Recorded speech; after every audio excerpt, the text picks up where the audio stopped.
And let's bring in Dong Jun. He's a sports journalist in Beijing. Dong, China doesn't have a lot of experience in mountain sports. Do you think that creates a unique market for Western winter ski and sport companies? Yes, it's true. China is not known. China is already a major sports power on the Olympic stage, but not known to be an expert in winter sports, especially, as you said, the mountain snow sports.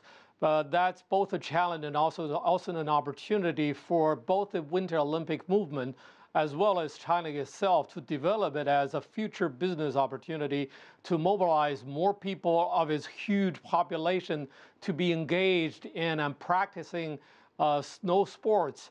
And don't forget that the co-hosted city, Beijing, has already developed more than a dozen slopes around the metropolitan area with an increasing number of young people going suburban areas to practice skiing. This has been the case for more than a decade now.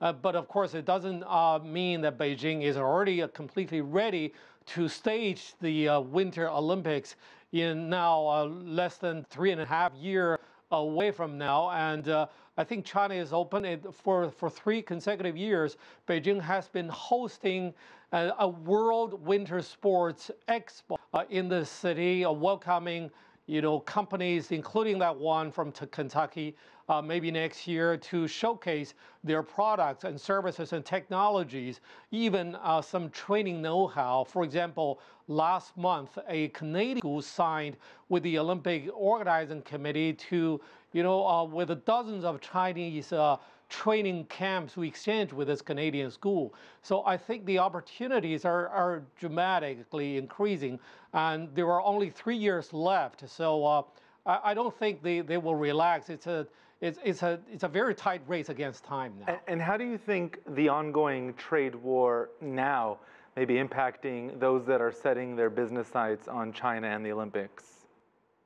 Yes, indeed. We were talking about, our various trades and industries potentially to be affected by the increased tariffs. But, when it comes to sports and when it comes to China in urgent need of some of the best products or technologies in the world, including those from the U.S., as long as they are among the world's best and they have their advantages of competitive prices, I don't think to prepare for a successful Olympics, I don't think sporting facilities and equipment will fall immediate victim to spat. I imagine that like any business sector, the Olympics and winter sports have some pitfalls, but what should companies planning on expanding into China because of the 2022 Winter Games know? Yeah, it's interesting to hear the word pitfalls. Well, indeed, I think for smaller countries, if their business, because the Olympics is a huge event and huge project, and your company wants to become an official supplier for the Olympics, you need to dedicate more than 4 years and sometimes 8 years to just one single event lasting merely 16 days, and how flexible your company should be. And don't forget that the Olympic movement itself, I mean the games in terms of scale and scope have been changing all the time. And I think the scale have already peaked back in the 2008 Beijing Games for Summer Games.